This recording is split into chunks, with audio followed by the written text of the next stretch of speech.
Watching Amir Khan hitting six of the last ball to wave off the taxes of the villagers of Champane still gives me goosebumps even when I watch Lagan for the nth time in 2 decades. We knew that the film is not a cricket match, but the film had all the excitement of being one. Lagan was not marketed as a cricket film. No one knew who went to the theaters to watch this film that they will see a cricket match being played out on the big screen. The film was such a huge hit that on popular demand, additional shows of the film were being run in theaters across the country. Lagan was not only a commercial success but it was also a critical success as it was nominated in the foreign film category in the Oscars. There were many films post Lagan which were about the similar themes such as Legend of Bhagat Singh and many other films like that, but they were not as successful as Lagan. So, why did Lagan become so successful? First, the film worked because it was about upturning a historical fact. A fact that many Indian princely states, when they took arms against the East India Company, they were brutally defeated. In art, in films, historical facts can be played around with to give people who suffered a sense of justice. We know that the British colonial rule over India was anything but brutal, the scars of which are so deep that they are still present in the deep unconscious of the Indian psyche. But why is it so?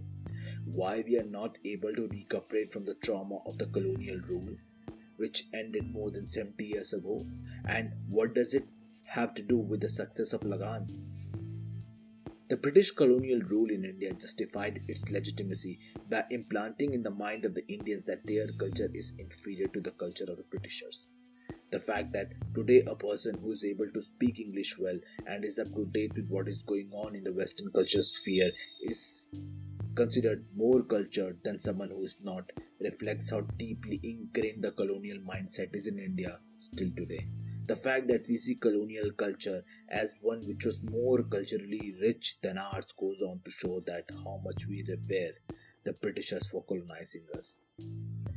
It is not uncommon to hear from the apologists of the colonialism that if it was not for the colonial rule, we would not have had trains, we would not have had administration.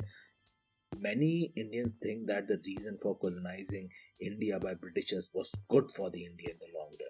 What they forget is that the colonial rule in India was anything but institutionalized thug and looting. What they forget is that millions of people died because of the policies of the Britishers. And one example is that of Bengal famine, in which 3 million people were left to starve and die because Britishers sent grain grown on our land to the nations fighting World War II. Another aspect of the colonization was that while on the one hand it created deep yearning in the colonized for the colonizer's culture, on the other hand it also created deep down inferiority complex in the mind of those who were colonized.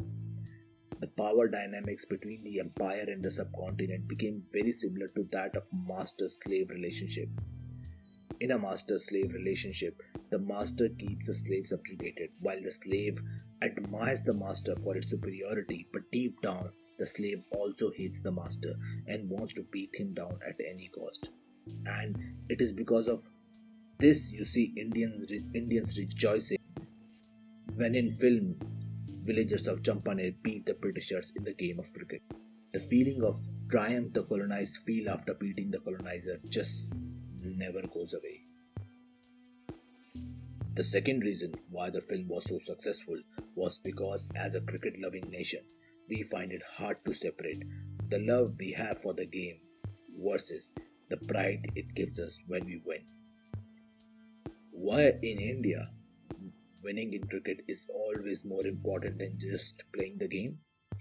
If you look at the film Lagan itself, while the Britishers had none to very little at stake for winning or losing, the villagers of Champaner played the game to evade taxes. For them, it was a question of life and death. What film reflects is something more. It is the difference between the Indian attitude towards the cricket versus the attitude Britishers had towards it. Cricket in Victorian England was seen as a masculine sport where a man can refine himself. The intricate rules of the game were seen as something which could refine a working class man into a gentleman or elite. The winning was secondary to the discipline one learned by playing the game.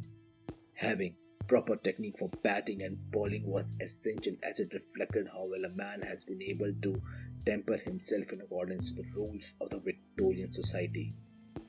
In fact, the saying that the cricket is a gentleman's game is a testament to the fact that the game was played only by aristocrats and elites, and their attitude towards Indian was that we are some kind of savages who can't be taught rules except by force.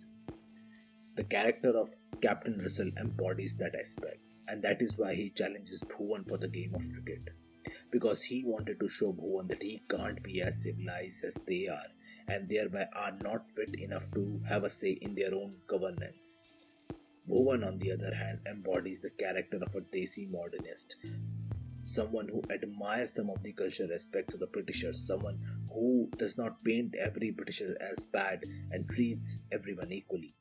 If Captain Russell embodies European modernity, Bhuvan is embodiment of Indian multiculturalism. Bhuvan come across as someone who is not averse to cultural influence. The villagers of Champaner, after winning the game, proved that the virtues like discipline, organization are not only for the Britishers to possess, but the Indians too have their own ways of organization which are maybe different and are definitely not as hierarchical as Britishers.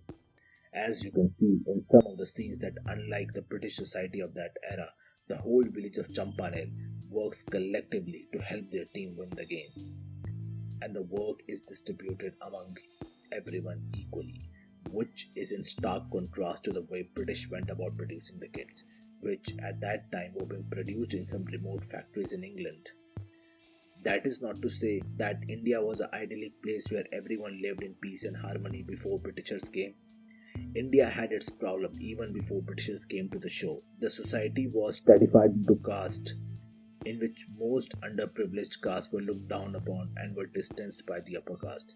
The film, to some extent, tried to depict this problem through the character of Bhura, who is an untouchable and a disabled person, whose participation was derided by the villagers earlier until Bhuvan backed him, and when Bhura impresses everyone through his talent. The film tries to overcome the caste stratification by bringing everyone together to defeat a common enemy, which were the Britishers in the film. The film repeatedly breaks the propaganda of a white man's burden, which was British logic to rule the subcontinent.